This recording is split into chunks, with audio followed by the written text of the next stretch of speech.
Okay, we're now being recorded, so whatever I said has been lost to history. And you interrupted my train of thought. Yeah, anyway, we were talking about the supply chain for nickel for the Abrams tank. And actually, before we begin, David, do you want to start with introductions? pardon? Introductions? Okay, sure. So we're going to do introductions first. My name is Adam. Go ahead, Dave. Dave? Howard. Spider Allen. Bob. I'm Rick. Steve. Steve, you're muted. Steve, sorry, I forgot to turn on my mic. Steve. No problem. Thank you. All right. Okay. Anyway, perhaps you could blow. No, I'll come back to the Abrams tank later. I want to talk about tanks in general. Tanks are one of the earliest adaptations of sort of nickel metallurgy to ground warfare. Nickel armor was used for marine naval battleships and that at first, but then when the tank was introduced in about 1917, it quickly became apparent that nickel was an advantage not only to its armor, but also in terms of its engine, its transmission, its track system, its weapon systems. They all benefited from the use of nickel in there. Nickel added to steel's strength, heat resistance, and corrosion resistance. And tanks also played a vital role in World War II. The ability to manufacture a main battle tank denotes significant industrial capacity. Only a dozen countries manufacture or assemble main battle tanks.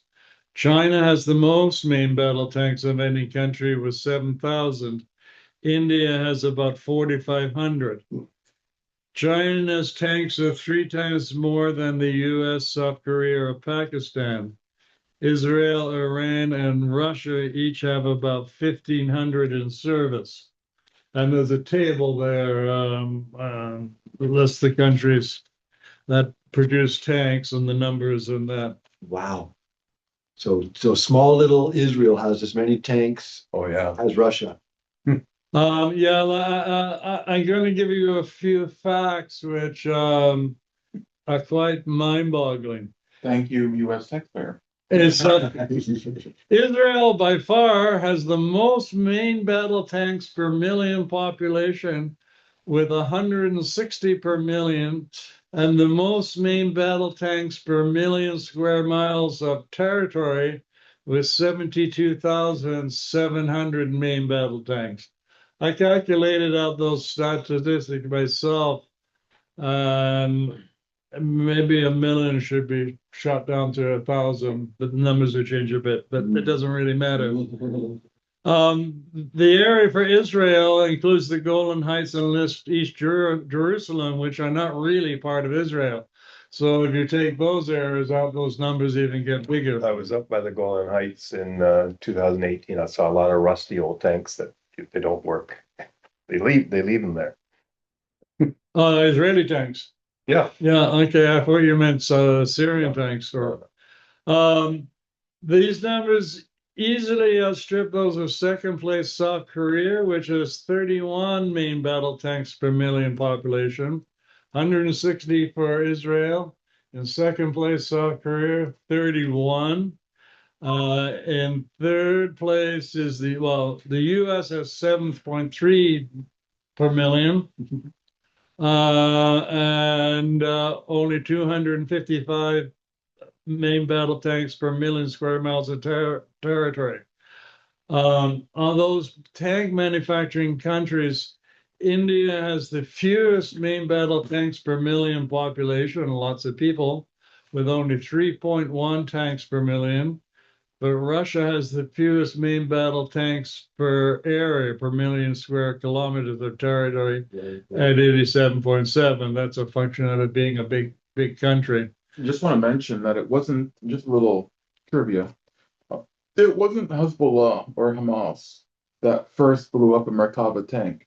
I mean, you're going to get there, but it was a little group in Gaza called the Nasser Salahuddin Brigades, who are the military wing of the Popular Resistance Committees. They're the first ones to ever blow up a Merkava tank.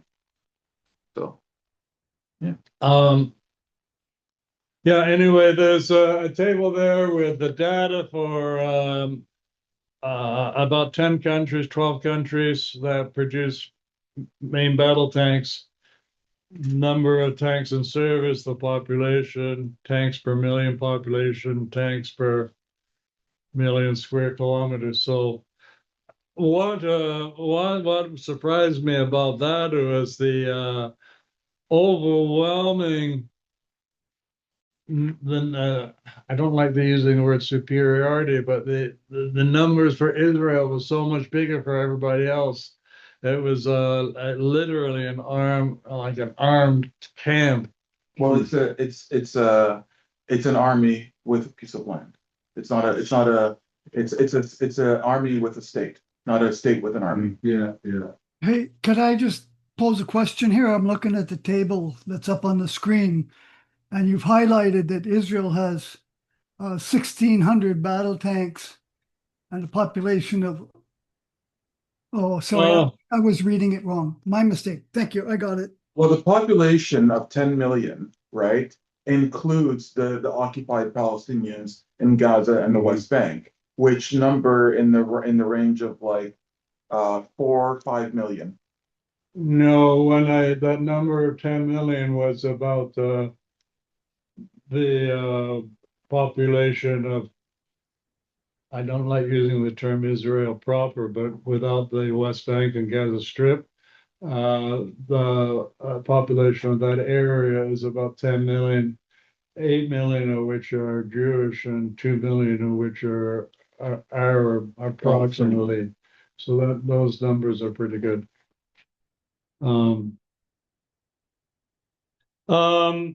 Yeah, also there's some information on export of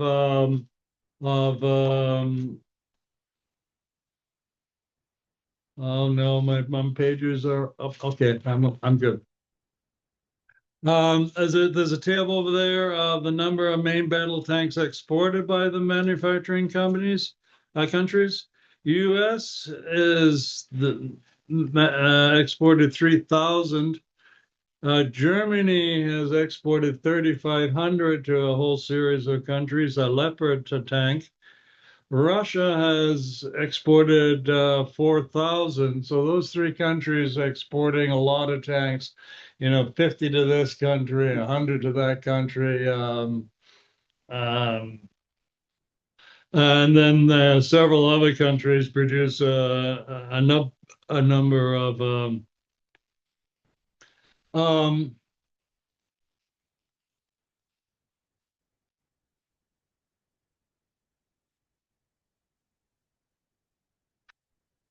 okay. I wish I'd done a little bit through. Okay. Yeah, nickel is used in high-strength steel alloys for armor plating on tanks, armored personnel carriers, and other vehicles. These alloys typically contain 1 to 3% nickel. Nickel-based super alloys, example, Inconel, are used in engine components such as turbine blades and exhaust systems to withstand high temperatures and stress. Nickel is also used in the manufacture of track systems for tanks and other tracked vehicles to enhance durability and resistance to wear. Nickel alloys are also used in weapon systems in artillery barrels and other wear components to withstand high pressures and temperature. Nickel is also used in batteries, connectors, and coatings for electrical systems to prevent corrosion. Well, if you took the armor away from a tank, if you took the engine away from a tank, if you took the transmission away from a tank, if you took the weapon systems away from a tank, if you took the electronics away from a tank, and there's another one I forget, what's left of the tank? Are there a couple of seats there that are foam padded for the driver to? No, anyway. Okay, let's talk a little bit about the Abrams tank. I don't want to spend too much time on the Abrams tank because I want to talk about the Merkava tank, and that's a completely different supply chain. The Abrams tank, as I said, is similar to the other U.S. Weapons manufacturers, such as the F-15 and 16. Anyway, the Abrams tank has been in use for over 40 years by the U.S. military. First used in the 1980s and named in honor of General Creighton W. Abrams. The M1 Abrams is being continuously updated with new features and new and improved systems over the years. And now features Chobham armor, you know that one. 120 millimeter smoothbore cannon, 150 horsepower engine capable of reaching a top speed of 42 miles per hour. Yeah. Okay. Anyways, the tank is manufactured by, guess who? You ever heard of General Dynamics? General Dynamics Land Systems in this case. It's responsible for the production, modernization, and maintenance of the Abrams tank for the U.S. military and international customers. It was originally developed in the late 70s by Chrysler Defense, which was acquired by General Dynamics in 82. The manufacturing and assembly of the Abrams tank take place at General Dynamics facilities, land systems, including the Lima Army Tank Plant in Lima, Ohio. Just outside Detroit. Pardon? Near Detroit. Yeah. Parts of the Abrams tank containing nickel. I did mention them a little bit. There's armor, engine components, transmission and drivetrain, track components, fasteners and bolts, electrical and electronic systems, and gun components. Like I said, you can't build a tank without nickel. Do you want to go into each? Do you want to like? Pardon? Are you going to be reading each little part or not? Yeah. Then there's a section on the different types of nickel alloys that are used in tank manufacturing. I'm just going to read off the types, not describe them. Inconel alloys, Hastelloy alloys, Maraging steel, which is nickel-containing steel, nickel copper alloys, monometal, nickel chromium alloys, high strength, low alloy steels, and nickel containing stainless steels. And again, I'm gonna have to edit out some of the reference. Why nickel alloys are used? High strength, corrosion resistance, heat resistance, and durability. Yeah.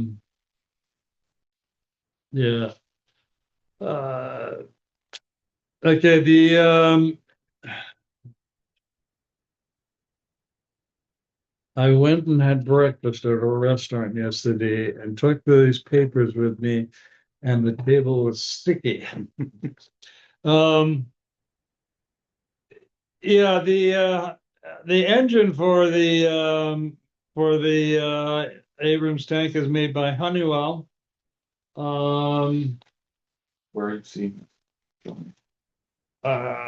Middle of the chart. Let's have a look at this bit because this is more relevant to us. Yeah. Subcontracts for the Abrams tank with Canadian companies. There you are, Anand.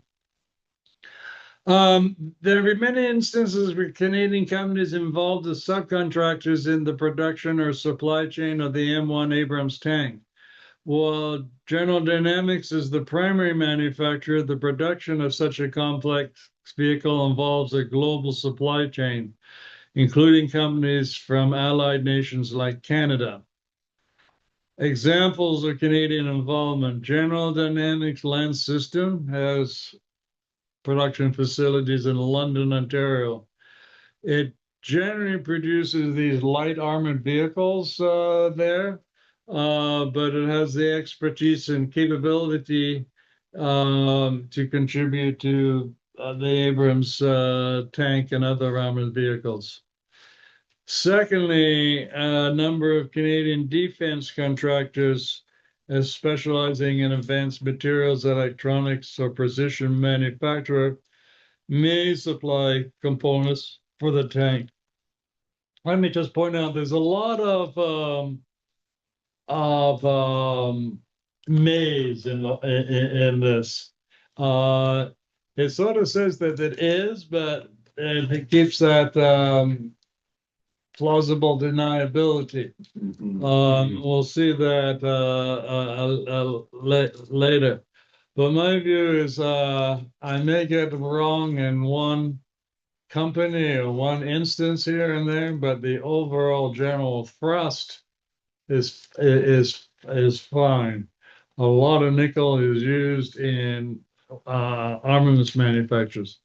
Anyway, the Canadian defense contractors, what companies that produce advanced alloys or composites, companies that produce a lot of electronics and various machining. It doesn't give a lot of detail. That's okay. Yeah, and like, can you put up that flow chart for the Abrams tank now? I sure can. And we'll take a look at this. I was trying to have AI draw me some flow charts and that.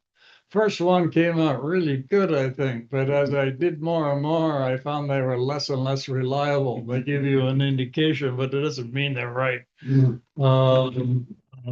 So I had to sort of make my own based on what I know.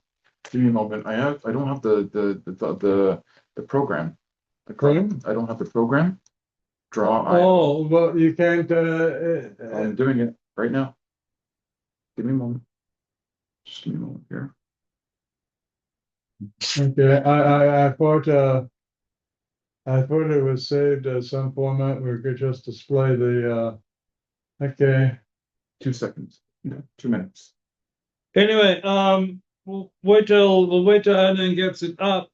But if you look at that flow chart, it shows you in somewhat simplified form the flow chart for the production. Hold on, for the guys on Zoom.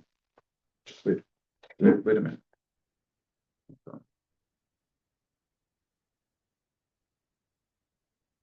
Okay, we have technical difficulties for a minute while 1 minute and 30 a program is loaded in here to display these graphics. I actually want to develop quite a few of these for like we were talking about the warplanes, the F-15s and F-16s, and the Ohio class submarines and stuff like that. I got the information. I just have to sit down. Once I have the basic outline, like it's just this part that really changes. It's the only thing that's different in this flow chart for the Abrams tank that I didn't see in most of the others is that the engine being made in Arizona. Whereas where it says the Honeywell. Yeah. They're the only one that are outside of that triangle. In the okay. It's the usual building area. The engine is an important component there. But it's funny. I haven't looked at these components. Northrop Grumman I have. Yes, And they most of the that is dynamics all I it's done. have. But Honeywell and this trend, Allison Transmission, I never heard of it. It's, Oh, Allison, yeah, no. Big you know them? Yeah, Oh, yeah. yeah. Big, They're in trucks, I'm not a, automatics, like yeah. They I'm make not big diesel a, engines. push buttons. Transmission, not engines. I Oh, hope. transmissions, I yeah. think yeah. transmissions. how you're making out at them? Or, Almost there. Yes. Yeah, install.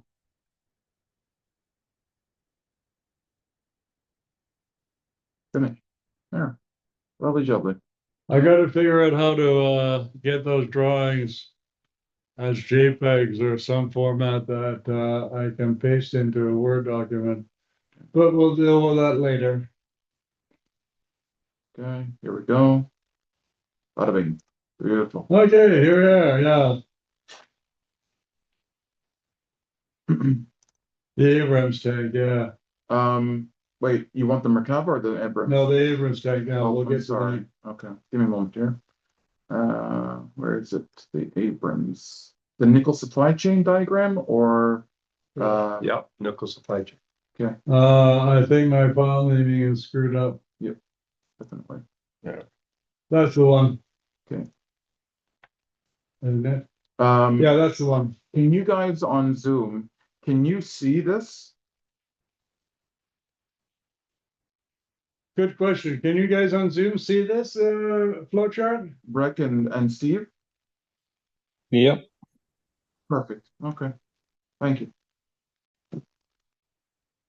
Is that Brett? Yeah, it is. Yeah. Okay, hi Brett. I didn't realize you were here. Hey, Dave. Anyway, if you look at this chart, you see the mining, smelting, refining. That's one major step. The alloy production, special metals, Haynes International, Carpenter Technology, and ATI. I got some cities to fill in there. The third step is the components or parts manufacturer. So you have the armor, the track system, the engine, the transmission, the weapon system. I think there's another version of this that I have added electronics, but that doesn't matter. That doesn't matter for now. And then finally, all these parts and components are taken to General Dynamics Land Systems in Lima, Ohio, and put together and tested before shipped or given to the U.S. Army or Marine Corps, whoever it was shipped overseas to whatever country they're shipping it. So do you see that that basic supply chain does that? That four-step process makes sense to you? Like in the actual manufacturing of the engine components, there also will be subcontractors and subcontractors. There's over hundreds of contractors involved in the supply chain. This is just a simplified one, but one of the things that gets here is that like the nickel leaves Sudbury or leaves Canada, and we don't have any control or say in what is done with it. Well, not just that, but again, all we're selling is nickel. Pardon? All we're selling is nickel.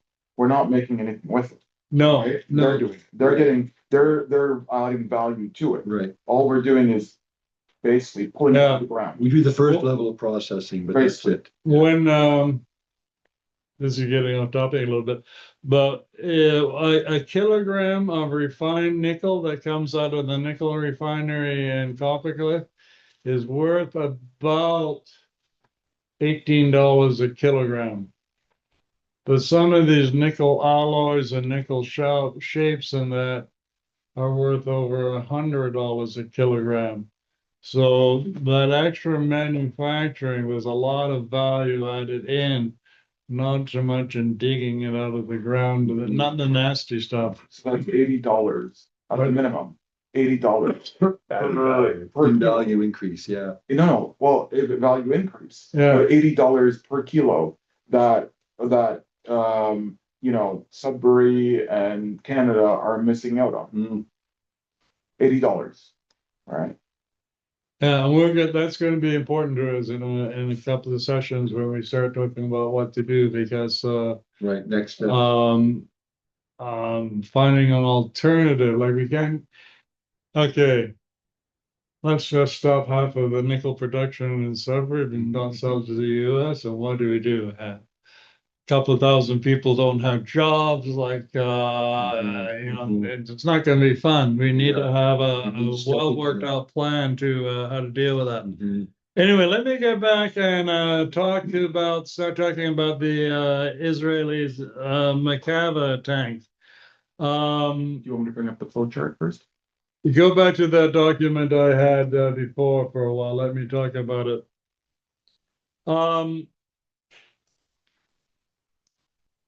And again, like the information like the exact amount of nickel contained in the Merkava tank is not publicly disclosed, as it is considered as sensitive information related to the tank's armor composition and so like while they don't say specifically there's 2.2 kilograms of nickel in this component, whatever, enough is known about tanks in general that they can say with pretty high degree of certainty that where nickel is used. So I'm going to go through these. These will be very similar to the Abrams tank. Armor plating. Nickel may be used in the composite armor of the Merkava. In the composite armor that they're talking about, it's not just a metal that was like 100 years ago.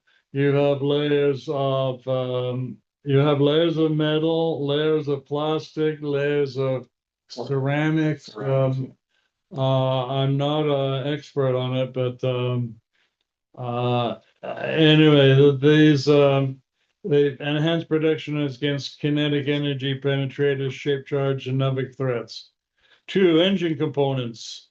Nickel-based alloys, super alloys are often used in high temperature environments such as the tank's engine and exhaust systems. 3, transmission and drivetrain used in gears, bearings, and other drivetrain components to improve durability and resistance to wear. Turret and gun systems, electrical and electronic systems, fasteners and bolts, and hydraulic systems. So the same basic 6 or 7 components, major components of the tank, of the Israeli tank, use nickel in pretty well the same way that's used in the US tank. And there's some examples of how nickel might be used in the engine. Examples of which alloys. Let's talk a little bit about the Merkava tank engine, because how I decided this supply chain was working backwards. We have a Merkava tank, and we know that there's a couple of tons of nickel in it. Where do this, where were these parts made, and where was the nickel obtained? Anyway, the engine that is used in the Merkava tank is an MTU 88. It's not only the engine for the Israeli Merkava tank, it's the engine for the German Leopard tank. Oh, that makes sense. So when the Israel says this is a 90% made in Israel, I think that's a bit of an exaggeration. Blowing it up their house. I probably need to do some more research into the history of MTU Friedrichshafen. But it dates back to the early 20th century and is now renowned for producing engines for a wide range of applications, including marine military vehicles, marine vessels, and power generation systems. Hmm. Like from that, I haven't double checked it, but I have a feeling that they were intimately involved in weapons production for World War One and World War Two. I'd be surprised if they weren't. Yeah. It's got a lot of expertise. It has a global reach. It's a 12-cylinder turbocharged diesel engines designed specifically for armored vehicles like the Merkava Mark IV and Leopard 2. Does it contain nickel in its armor? Yes. Composite armor. Inconel, Hastelloy, Waspalo.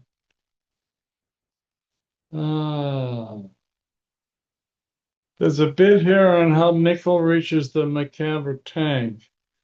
One, a global supply chain. Israel, which manufactures the Merkava tank, does not have significant nickel reserves and relies on imports. Nickel or nickel-containing alloys are likely sourced from international markets or suppliers. Where are we here? You gotta tell me where we're at. Oh, nickel reaches the college tank. Give me a moment. 1 sec.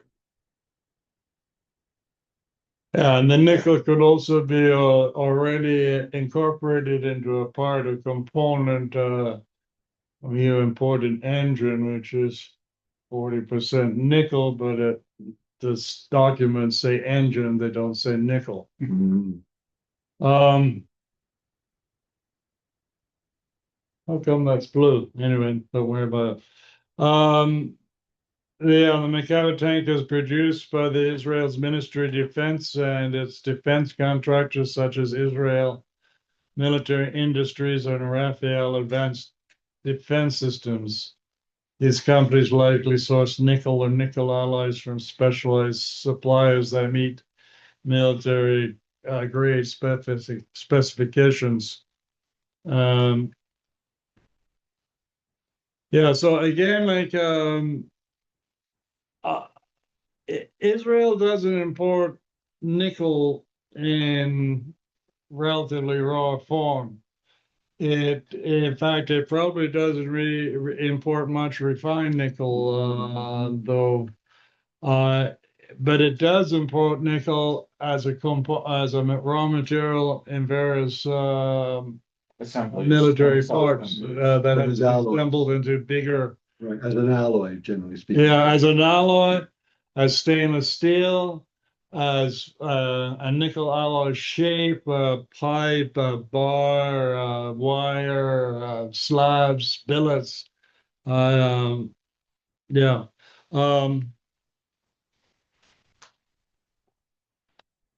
One of the things I've been doing on this is gathering information and then synthesizing it, getting it down. And I got rid of a lot of the junk, but I still have a fair bit of duplication.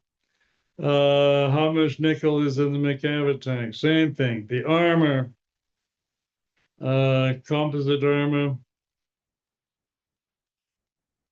engine and transmission fuel. Yeah, I got some. NTU Friedrichshafen company. Let's talk about that for a while. Who owns that? Well, you don't know. I haven't told you that yet. But have you ever heard of Rolls-Royce? They're 100% owners of MTU Friedrichshafen. That's kind of surprising. Pardon? Kind of surprising and not surprising. Yeah, no, yeah, exactly. It was the same with me. Like, it surprised me. Rolls-Royce has a reputation as a company that produces these luxury cars, Silver 7, I don't know what they call them. And like in most people's mind, if you say Rolls-Royce, that's what they think of, a luxury car. But well, I need to check it out, but my feeling is that the luxury car business is about 10% of Rolls Royce's business altogether, and the rest is mainly, and I think Rolls Royce is up there in the list of the CPR top 100 armaments countries. Well, no, that's not why it's surprising. It's surprising because I never figured that the German government would ever let a British company own an important, like a strategically important company like MTU. Yeah, It's just fine that the Europeans are integrating all of these things as they're working I mean, all more together. Rolls-Royce is known for building aircraft engines. They're known for Big They're known for building turbines. They're known. I mean, they're known for. But I didn't know they owned MTU. Very much. That's a lot of Yeah. time. A little bit of history. MTU was originally part of Daimler-Benz and later Daimler Chrysler After another. before it was sold to EQT Partners, a private equity firm, in 2005. Rolls-Royce acquired MTU in 2006, making it a key part of its land and sea propulsion business. So Rolls-Royce has controlled it about 20 years. And yeah, well, the German government probably, I don't have any information on that, but the German government probably had to approve the takeover. It's all part of NATO integration, gearing up to attack Russia. Yeah, I guess that's true in that context. I was thinking it in the context of Brexit. Yes, well, this happened before Brexit. True, that's very true. Yeah. It's surprising now. Yeah. That is interesting. I did a little bit of investigation as to who owns Rolls-Royce Holdings. It says it's owned by institutional investors such as pensions funds, mutual funds, and investment firms, which is not particularly helpful. Individuals, investors also own shares, either directly or through investment platforms.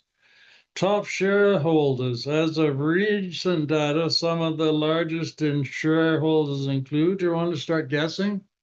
BlackRock. BlackRock is one of them. I can't remember the name of the other two. Vanguard is one of them. It's up there. The biggest one is another investment group that we haven't talked about, Capital Group, but it's not quite as big as the big three, but it's fairly big. And Norwegian Bank Investment Management, Norway's sovereign wealth fund. I don't know how much people know about that Norwegian sovereign wealth fund. It's not. I think it's the biggest in the world. It's big anyway. It was started in the 60s when oil was found off the coast of Norway.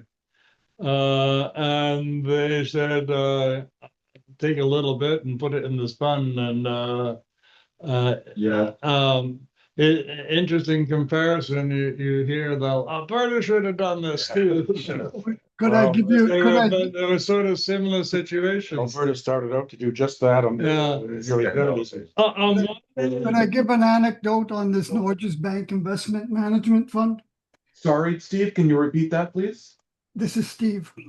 Yes, can you repeat what you said, please? Yeah, I want to make a comment on it, but I'll wait till later if you want. I don't want to. No, go ahead now. Go ahead now. So it was just revealed in the last 2 days that this Norway fund, which is a national fund in Norway, is compelled to investigate their investment in military producers who are producing military hardware for Israel. Now, the government of Norway was presented with a resolution in June that they should divest, and they refused. But in the light of the current situations, it's again come to the fore. And it's interesting that the person who's the manager of this fund is Stoltenberg, who was the Secretary General for NATO. Yeah. Okay, so it's a really and Stoltenberg's comments are really, you want to slap the man's face because he just stands there and says to the press that, well, of course we're going to investigate because selling weapons to Israel would be against the law, against international law, because what's going on there is a crime against international law. That's Stoltenberg. He knows intimately every one of the companies that are producing weapons for NATO and that they're damn well selling them to Israel. And it's a real telling example of how these same militarists who produce the weapons of war and slaughter are running what we call civil society. If they go from one post running NATO or head of some corporation to managing the finances of the whole country. It's a $2 trillion investment fund. And it's just one example of what goes on. When I saw it, I had to bring it up. It slipped my mind, but I did read that article about how it is a true $2 trillion sovereign wealth fund, that they have investments in Israeli settlements, actually. Oh, great. That's something that somebody could investigate. Does this Norwegian wealth fund have investments in Israeli settlements? How much? Where? Whatever we find. Well, say because there's other companies that are benefiting from all of that. And again, that wealth fund may have been invested in those other companies. So there could be a paper trail that leads to a number of different ways that they're participating. Yeah. No, I didn't let you finish your comment. I'm sorry. Were you done? Yeah, I'm done. I'm done. Thank you. You're very welcome, sir. Yeah. We were talking about the Norwegian. Right. Yeah. Like on one hand, like you'll hear people criticizing Alberta for not setting up this one of these sovereign wealth funds, and then you can say, yeah, well, that's $1 trillion that they didn't get invested. But the other hand, if you look into how that sovereign wealth fund is accumulating its money or the interest is like, I have some problems with the morality of that. We'll perhaps investigate that because this Norwegian sovereign wealth fund is presented by a lot of people as a way to go, but we should know what it is if we want to go down that road. Right, but if you're saying that, like, the reason that, or that you, like, a sovereign wealth fund can't be ethical, right? Or like that you can't make money unless you invest in unethical businesses, right? Well, most of this money came from their oil reserves offshore. Yeah. Yeah, but there's the profits from that. That's what you're talking. So again, like, it's not particularly ethical. They're not particularly worried about certain things at all. It could be invested ethically, and it could be invested unethically to gain the maximum profit. Like investing ethically, you can get a good profit. But if you look at trying to get maximum profit and everything, you make some bad decisions or moral decisions. And we need this argument because people, saying that, well, this is the best way for us to make money and the shareholders, blah, blah, blah. But, to be saying, well, there are alternatives. There must be other ways. And if those other things aren't making the same amount of money as military, is that simply because military is being shifted around and distorted artificially, as they're famously, their budgets are famously hidden, so maybe all of that's just bullshit, that there are lots of ways they could be making money that aren't to do with the military. It's just a matter of properly investing in these other things, I mean, like, and whether, so here's the thing though, right? Whether these, it's hard to, so like, you can't say just because that, I guess what I'm trying to say is funds are fungible, right? So just because, Norway says, oh, our money is not invested in settlements, right? It is. If you invest in Israel, right? The Zionist regime, right? You're investing in settlements, That's because there's the settlements are basically the tip of the spear Right, in exterminating Palestinians. right. And that's why this bullet scandal is so infuriating, because again, it means we're investing in all of that and we just don't want to admit it. Talk about being underhanded.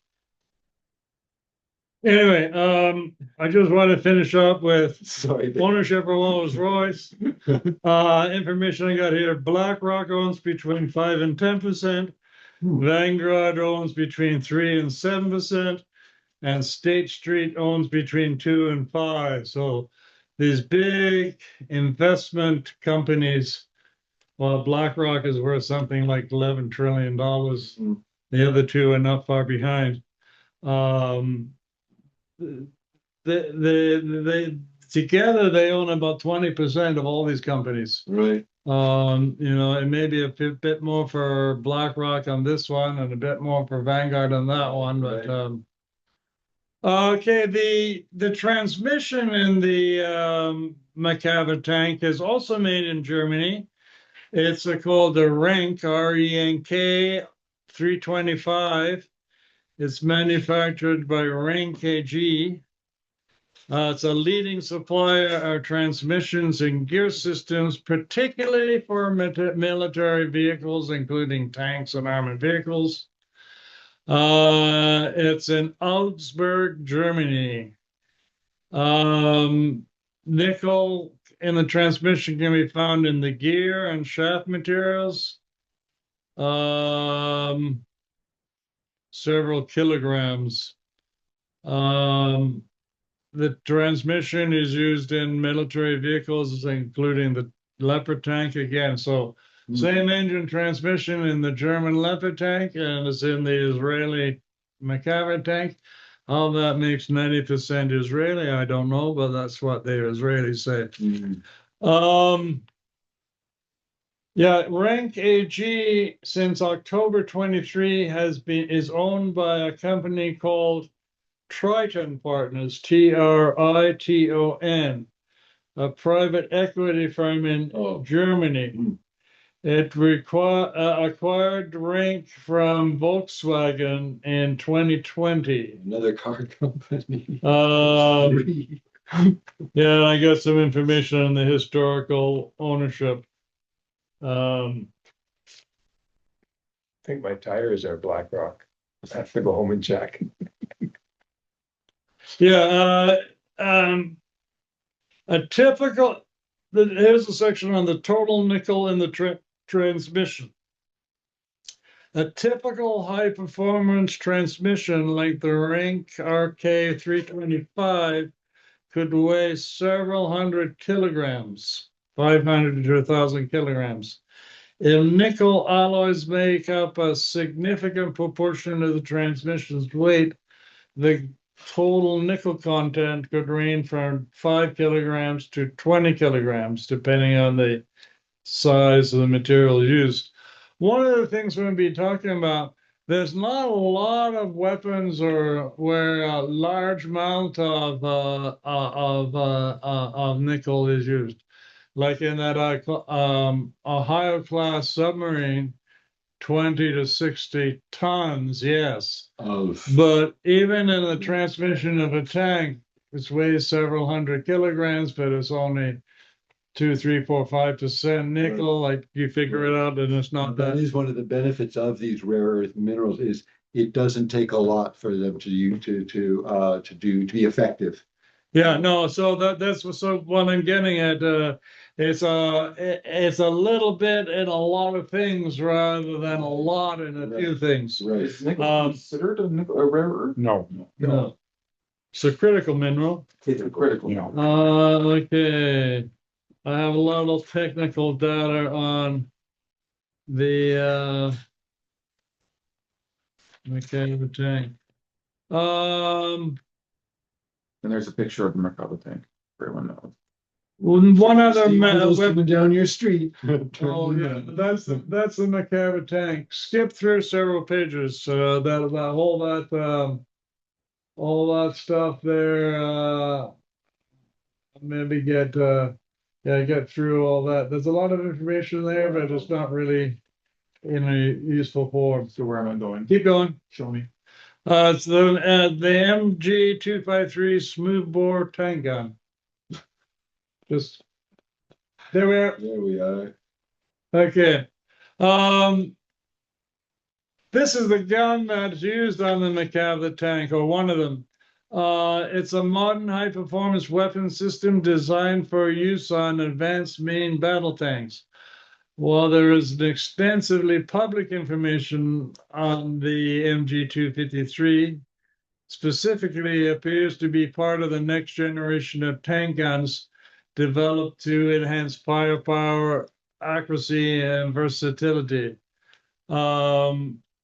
Various features, smoothbore design, caliber, material, performance, integration. Anyway, there's details there for when it's all printed and read. You can read all the details. And this tank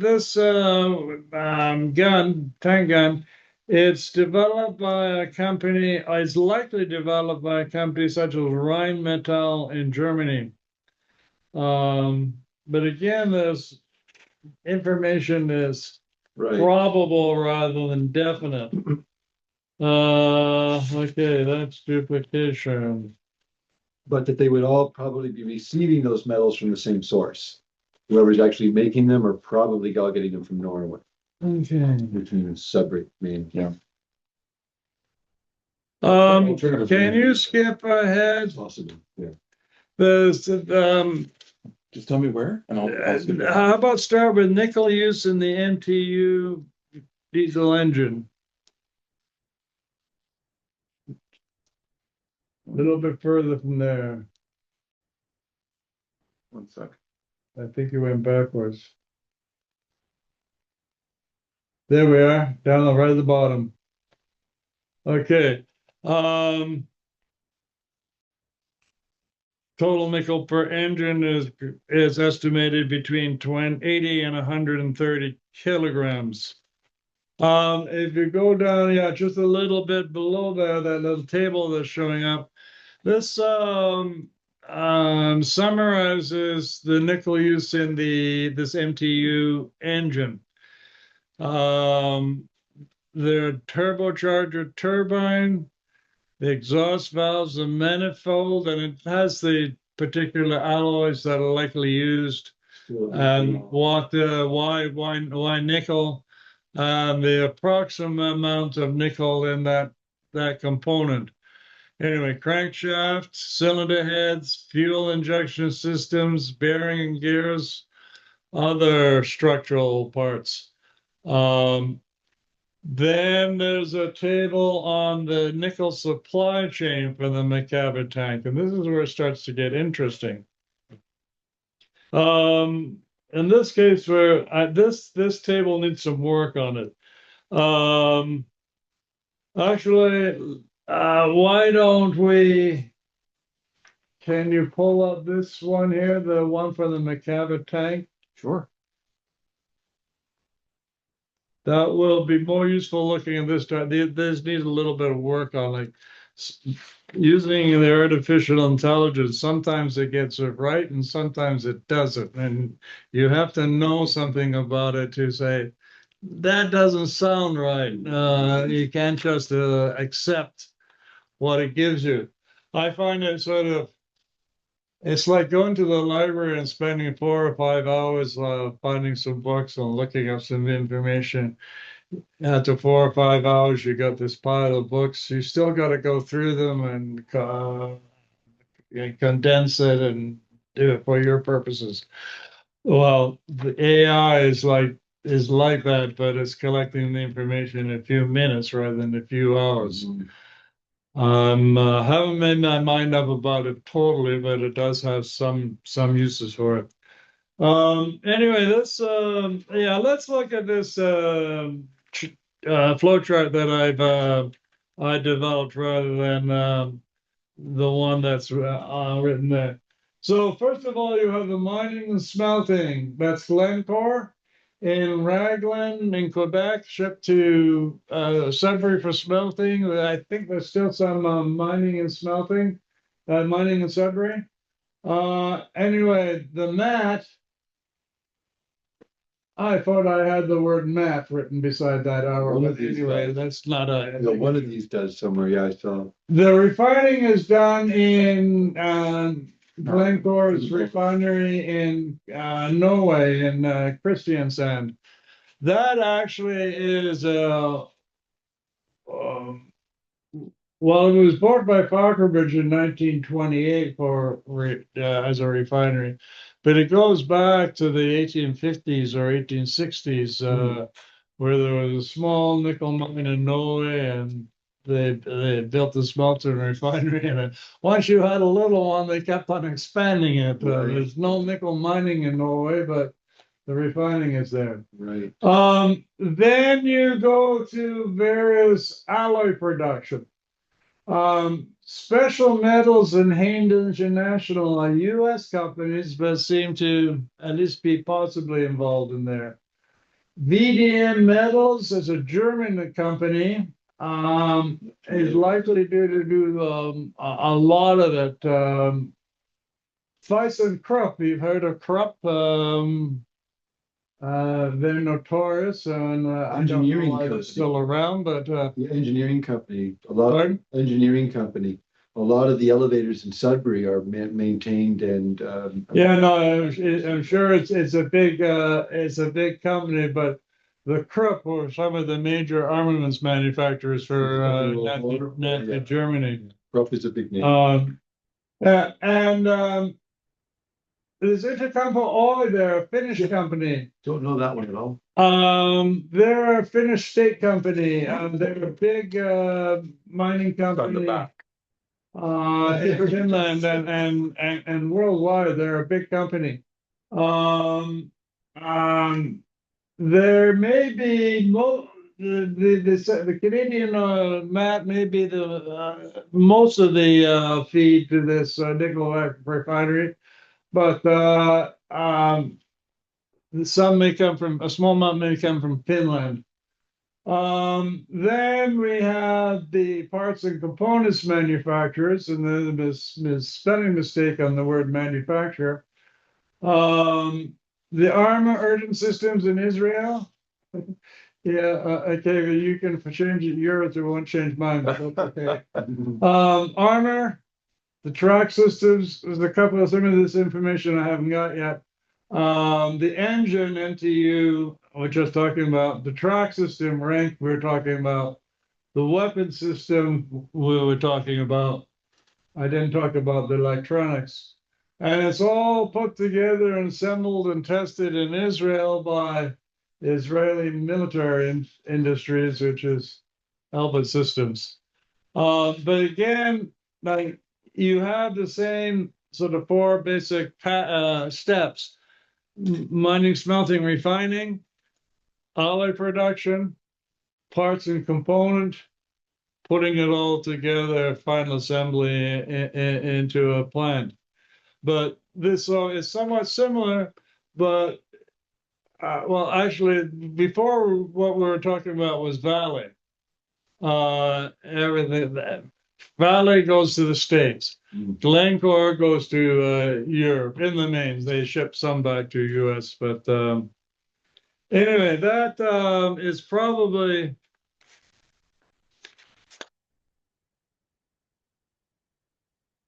Are we done? Yeah.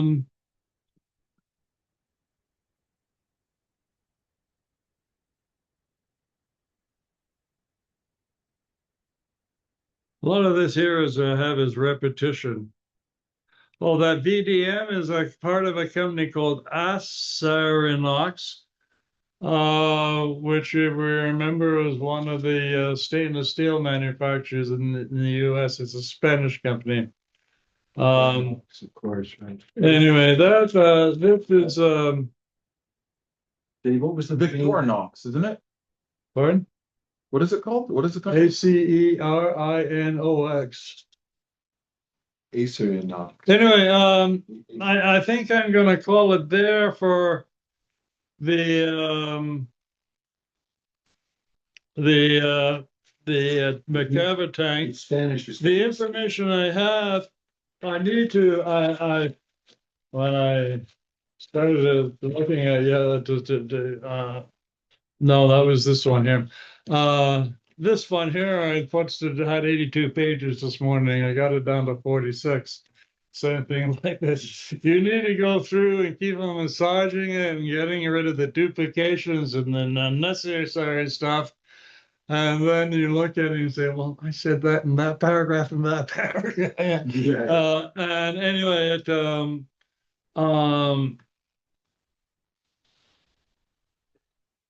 anyway. It's coming along. Pardon? It's coming along. Yeah, it's coming along. Still, I'm surprised actually at how much work I have done. I need to print everything out again and see exactly where I am. But it's stuff substantial. I got several hundred pages, and yes, they'll. Did you go over all the bullets? No, I was just going to start talking about that now because did you hear about this report that came out last week from the Palestinian youth movement about Canadian-made weapons that were still being shipped to Israel, including 421,000 bullets? Well, let's have a look at these bullets. Which document is this? Pardon? Which document are you looking at? Oh, I don't think I gave you that.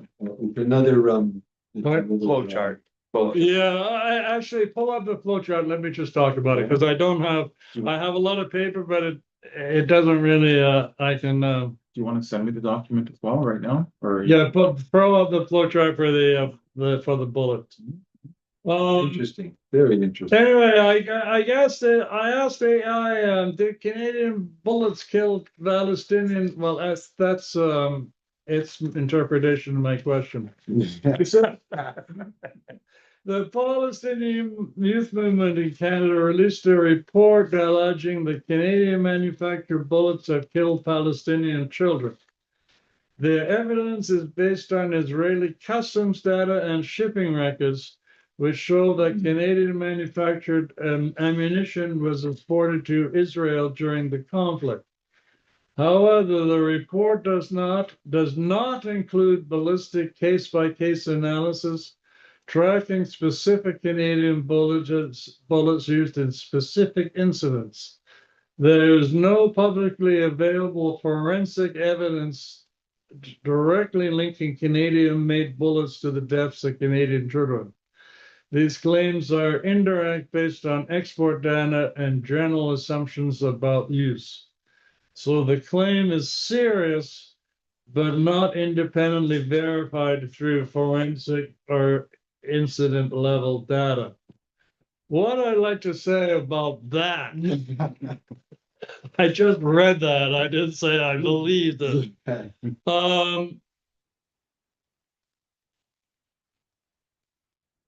What they're saying is, well, we don't have the bullet that killed this kid, and we can't put it under forensic analysis to determine the wear pattern and trace it back to a particular gun and a particular soldier.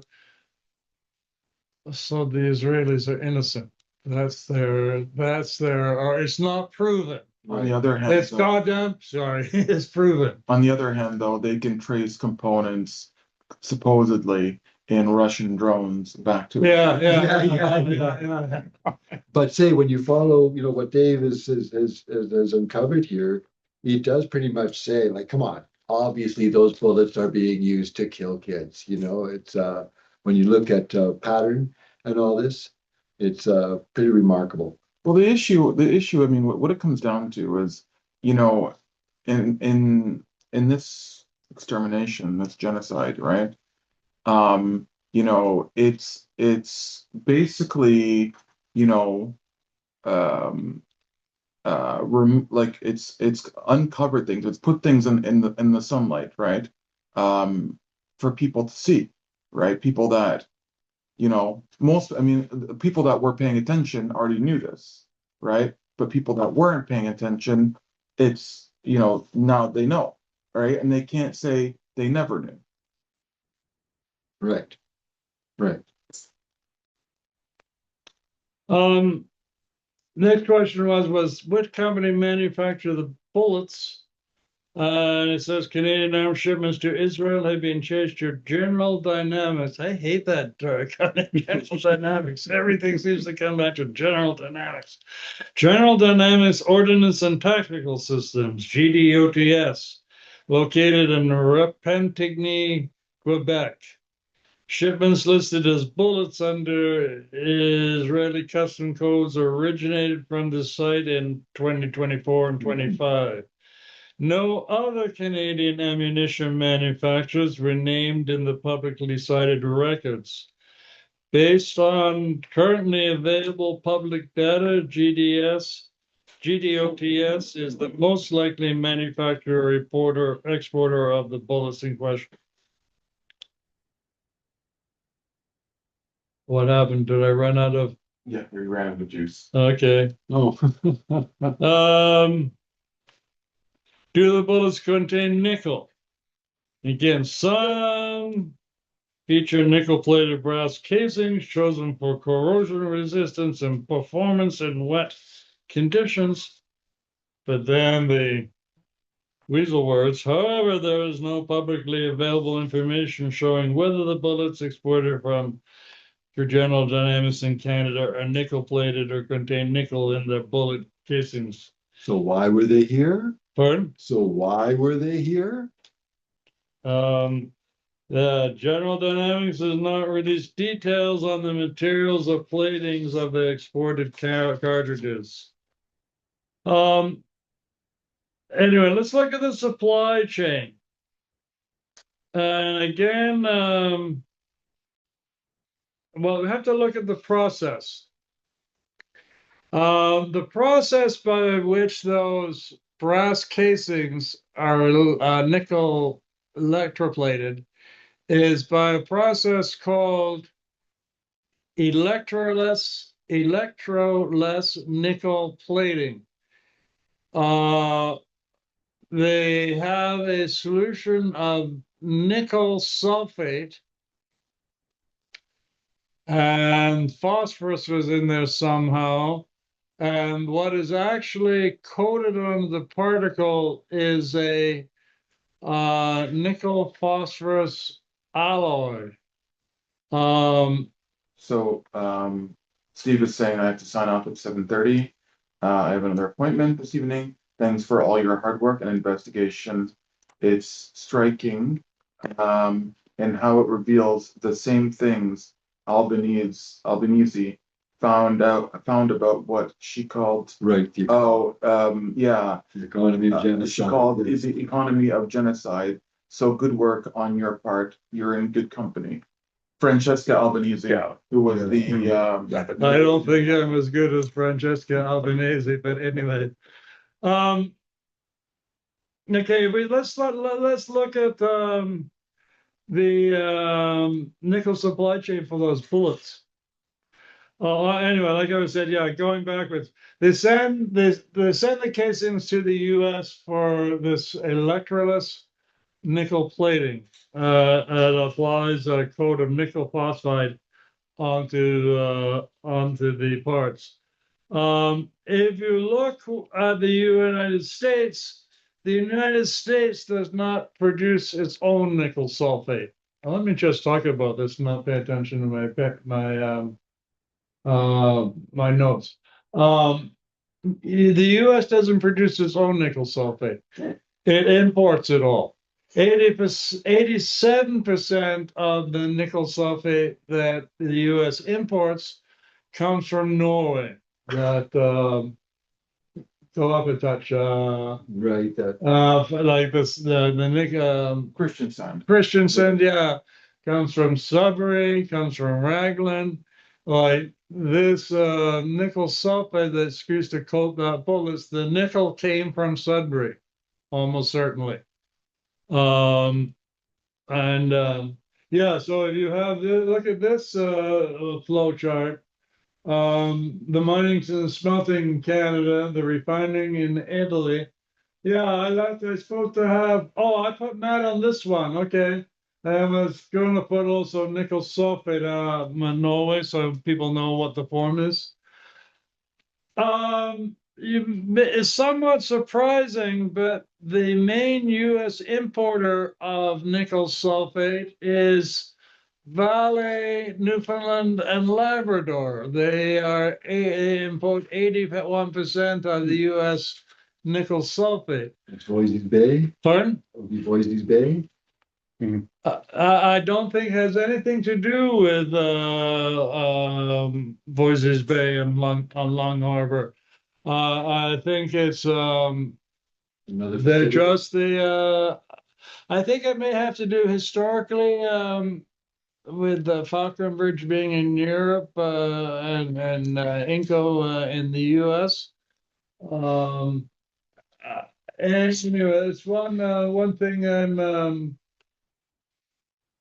I found out now, and I don't really know what's going on there. There may be another Valley company in the way to Valley Europe who sells it. Yeah.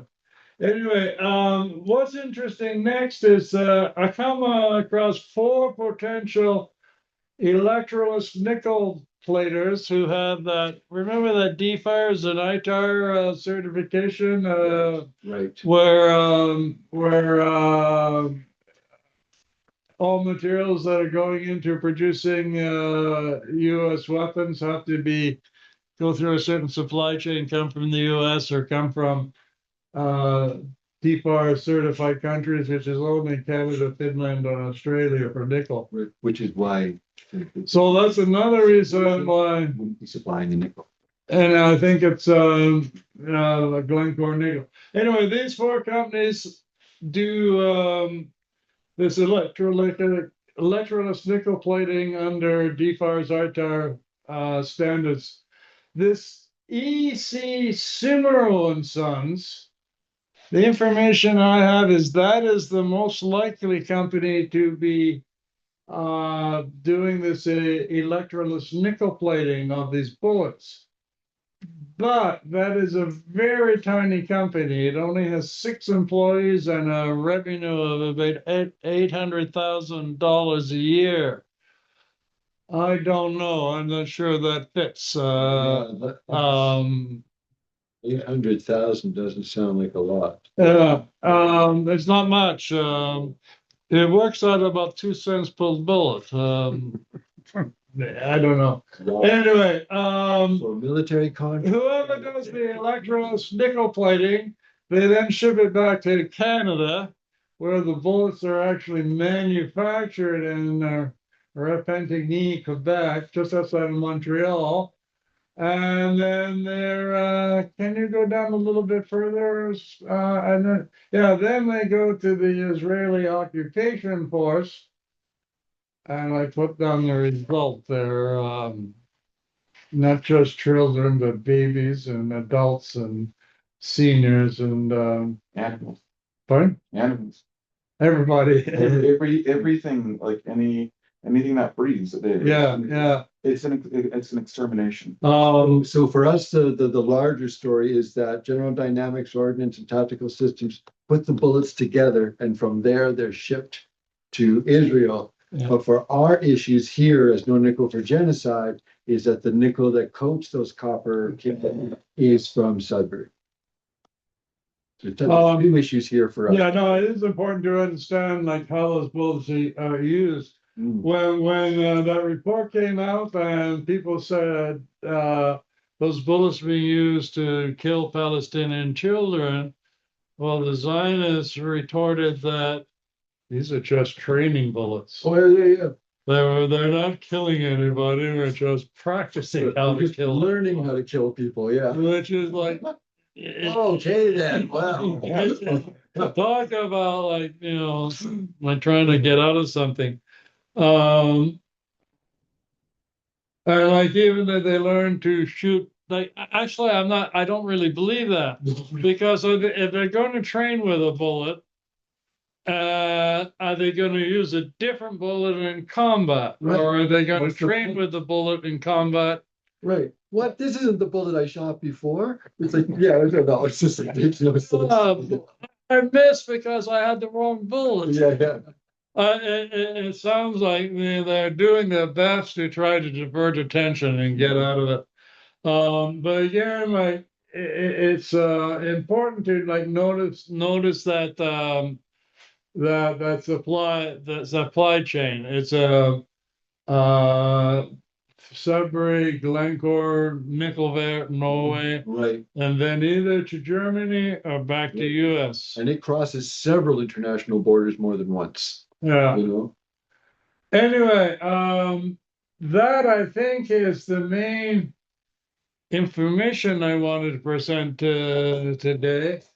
I think what we've done in the last 2 or 3 months is we've shown very clearly that Sudbury Nickel is intimately involved in the manufacture of almost all weapon systems. Yeah, in one way or another. Yeah, like that example I gave before. Take away the nickel from the tank, from the engine, from the transmission, from the air. What do you have left? The oil and the seat. Anyway, what we've done is we spent 2 or 3 months. We looked at different types of weapon systems, and we established some patterns of the supply chain. Like there's idiosyncrasies in each, but the general is the same pattern. Those 4 steps. Like we could look at some other weapon systems. They would follow the same. Pardon? But they would follow the same. Yeah, my view is they're going to follow the same pattern. And in time, I think it would be good for somebody to go through them and to give us more information. The more information we have, when we synthesize it and analyze it, we'll be better off. But I was wanting to talk about like where do we go from here? What do we do next? Because I don't think looking at additional weapon systems will be particularly. We've set the patterns up. What I propose is we take a bit of a switch or a change of topic in a way. I propose. Did everybody get this one here too? Yep. I propose that in September, we have a session which I am calling tentatively in my head, the Ring of Fire, Critical Minerals, the Bill 5s, I haven't figured out the exact. Bill 5 and Bill C5. Bill 5 and Bill C5, yeah. And war preparations. And talk about, just give everybody a bit of a history of the Ring of Fire over the last 20, 25 years, where it stands now, the critical minerals that are found there and their role in war preparations. Like the other one they talk about besides nickel, actually they talk about it more, is chromium.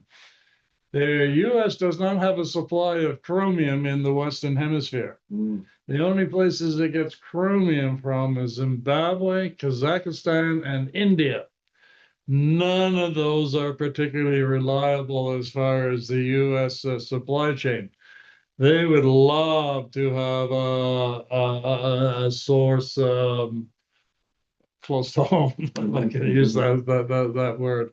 So anyway, like I got to do a lot of research into this, but molybdenum is another one. Molybdenum is another one of the metals that they're looking for us. We need to get a list of what's there and how much and stuff like that. And then I'd like to talk about the Bill 5 and Bill C5. Again, I've looked them at a bit, but not nearly enough. Um, and then finally tie it all into how that's there's war preparations. They talk about it. Well, it's for batteries for electric vehicles. Yeah, maybe. Um, Right. uh, And there's another thing, this might again be a branch off, but Denmark is also a source for molybdenum and chromium. sorry, Denmark, Greenland is also another major source for who is? Greenland. Okay. And it's two Canadian companies that have got that contract for extracting all molybdenum and chromium from Greenland. So again, Yeah, Canada is deeply involved in this stuff, you know. Anyway, we're not here to discuss it now. We don't have too much more time anyway. But do people think that would be a good topic? Oh, yeah, You definitely. And it would be good to see if we could get Christy Belco or Bruce McComa or like Sid Yeah, McDonald. What's his Yeah. name? Hey guys, I put my views in the chat. I would really like to see that discussion on the Ring of Fire and on the critical minerals, both in context of their role in military production because they are critical, and also in terms of the trampling of indigenous rights in terms of to serve war production. They're just going to trample the rights into the ground. I have to run, but I put my comments there. I hope that you do go ahead with it. So until next time, take care, all of you. Thanks very much, Dave. Thank you, Steve. Thank you. Anyway, Let me just read this comment. I would be very interested in discussing the Ring of Fire and critical slash rare earth minerals, which are key to military production, as well as the issue of indigenous rights being trampled to serve these war preparations. I hope you take it up. Cheers until next time. yeah, So well, I think we're taking it up. I'd like to also mention too, he talks about indigenous rights and we could war we could also environmental issues. we could also see if Will Morin would be able to give us 2 cents. Yeah, we could think about inviting a few Native people who are who are interested in that. Yeah. And yeah. Does everybody want to help do the research? I could do some, yeah. Let me put together what I have and I'll send it out. Look at this. Even if it's just look at the 2 bills. That's Right. I have the bill, the Ontario bill. It happened so fast. Yeah, isn't I that just funny? thought about the Ontario bill and I did 1 or 2 tiny little things and they passed it. And I blinked and the federal government was being passed and I said oh. Yeah, imagine how the First Nations are thinking about this. Yeah, no, and it was very conscious that Carney had an election and this is what they're going to do. It was all prepared ahead of time. It wasn't that he decided to. When they really want to do something, they can really move quickly. Boy, oh boy. Anyway, after a session on the Ring of Fire, I think it's time that we start. What are we going to do about all this? Mm-hmm. And that needs a lot of serious thinking. Well, in terms of treaty rights and indigenous rights, right? We should follow the lead of indigenous communities and organizations, right? Because they're the ones that'll basically be able to tell us, this is what we're going to do and this is how we do it. And that's why we have to do that research very carefully. There was a native band in northwestern Ontario that launched a lawsuit against over Bill 5 today. Right. Today? Yeah. Today, yeah. Yeah, I don't know enough about it. I don't know the details of it, but it was on TV. Anyway, I think we should think about what it is, what can be done.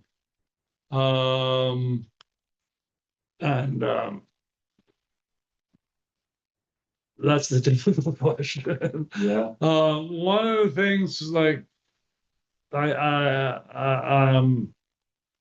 I'm thinking it's like we talk about making Canada a zone for peace or making Sudbury a factor for peace.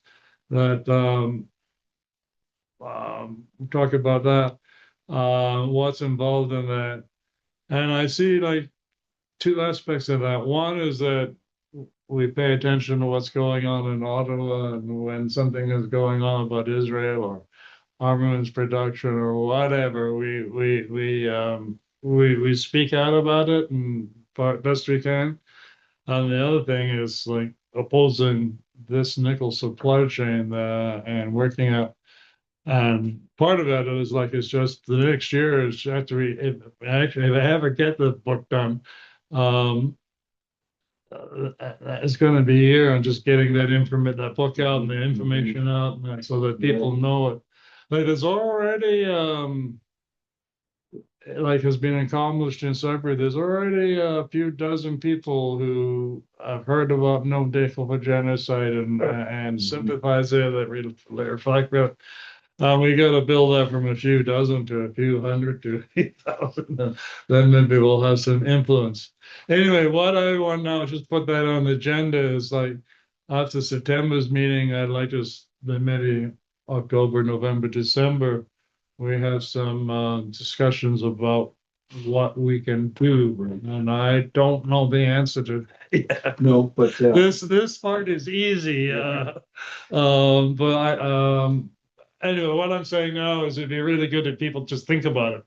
You know, like if it's in the back of your head, you'll wake up on next Tuesday night and you'll say, "Aha, we should do this." There's a number of peace groups in Toronto that are now talking about forming coalitions. Requires a lot of negotiation. That they have different aims, but and we recognize some weak points in the supply chain that we might be able to take advantage of Yeah. too. You know, so there are potential strategies that we could apply. It's just a matter of how I feel more optimistic about the peace movement now than since the early '80s. Yeah, actually. Yeah. I've heard more interesting talk coming from that part of us than I have in a long time. Yeah. It's ironic that well, not ironic, but it's, I guess, telling that it took like, you know, the orange fascists, you know, then Which one, Canadians- Doug Ford? Huh? No, local office. I know. I hated to interrupt you, but Doug Ford was on TV yesterday, and I swear he dyed his hair orange. I don't know if it was just the color setting on the test, but like it sure like Trump orange. Anyway, sorry. Well, no, I was just saying that it took like, you know, the orange fascists, you know, slapping tariffs on Canadian goods, and then people are like, maybe we shouldn't be supplying, you know, nickel to or any material or any you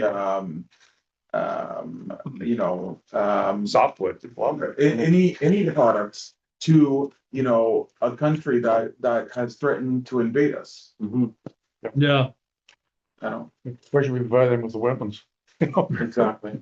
Well, Yeah, and that's another thing. That's another thing, you know, like providing potash for the farmers, providing, you know, purchasing their faulty weaponry, you know, it's the whole thing there. Yeah, product. We spend this $80 billion to buy some warplanes, and if the US doesn't like what we're doing about, they can just flip a switch and Colorado Springs somewhere. And that $80 billion, like, Oh, yeah. no. Said Spain actually refused to purchase the F-35s. That's new. Yeah, no, it's there's developments are actually quite quick at this time.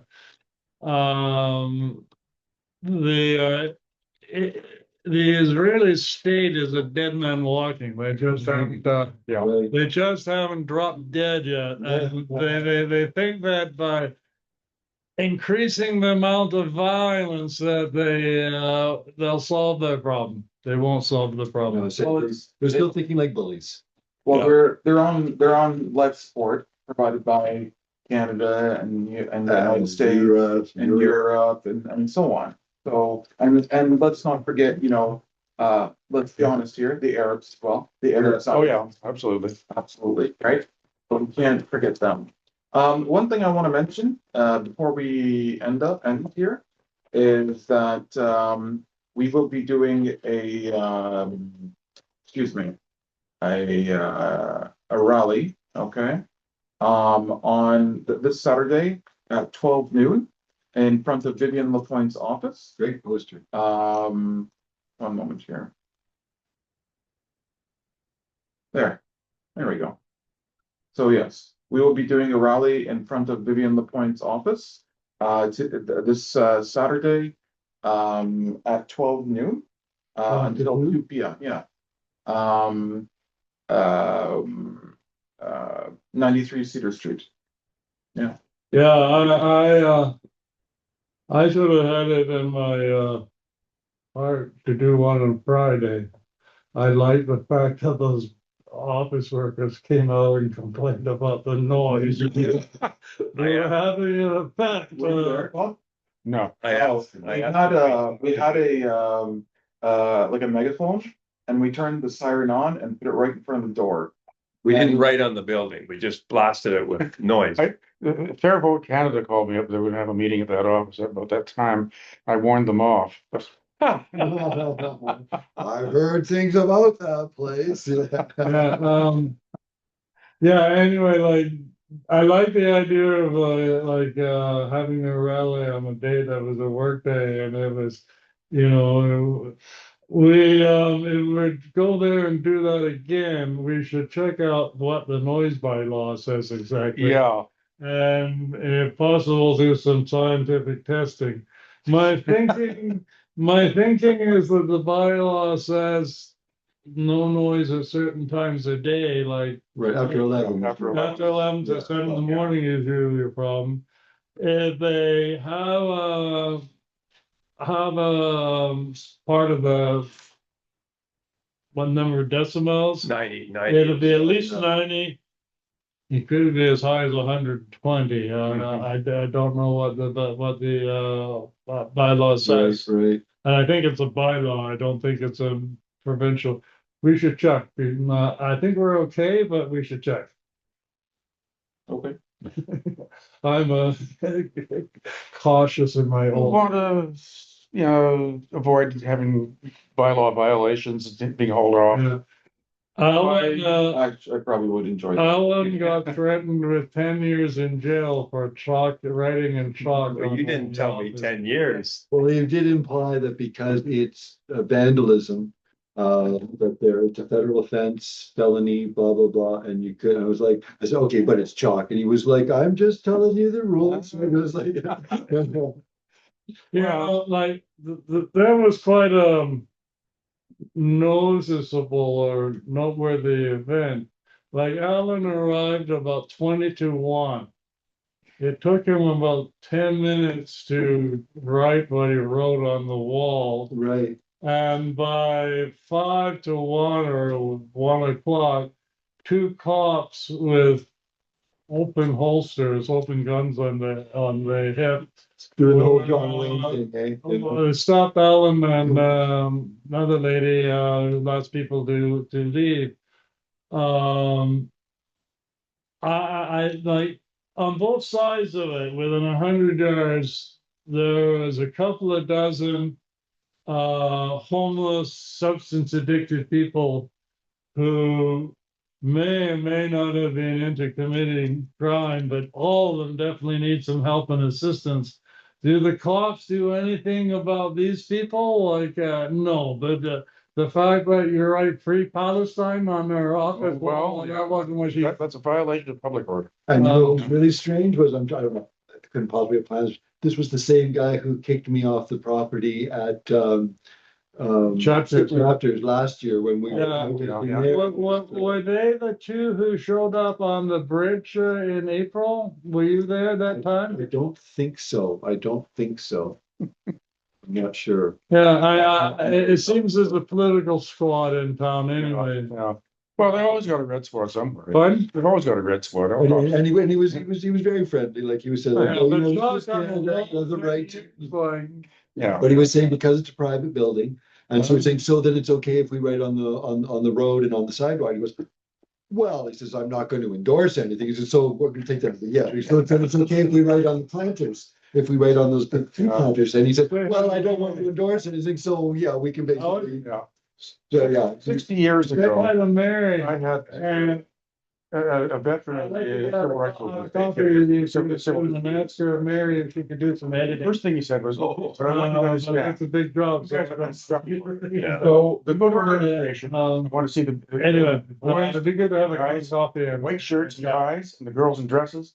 Because that really looks good on TV when the cops start beating you up. I also want to mention before we finish, General Dynamics, 8 o'clock. Okay, before we, and it's for the landing gear, I think. before we finish, I just want to mention that we are I thought that working was on a meeting, with, aerospace, subsidiary, I think, of RTX, but don't quote me, I'm not General Dynamics. so I should, we are working on a meeting, with, NDP candidate, Yves Engler. Oh, good. So, Good. that's something that we're working towards. Well, that would be interesting. Yeah. Yeah. Hmm, that would be quite interesting. I've known the Anglers for years. really? They were the only Trotskyist family in Saskatchewan. Like he's like fourth generation. One of his uncles was a classmate of mine. His father I knew slightly. He became a journalist in Vancouver. And another uncle was not married, but lived with for 50 years. Sister of another friend of mine. The Anglers go back a I long. believe we've actually brought Yves twice to Laurentian. Ah, I believe twice. he's a very good journalist. He is an extremely good journalist. He, I don't think he has there is no one I can compare him with in Canada, No, honestly. no, there's hardly anybody in the States anymore. Yeah. All All right, right. Randy, maybe. So I'm gonna be ending the meeting, all right? Okay. Everyone on Zoom, thank you for coming. Well, was it just bright? You guys see? Yeah, 2, yeah. Yeah, so several, this is small.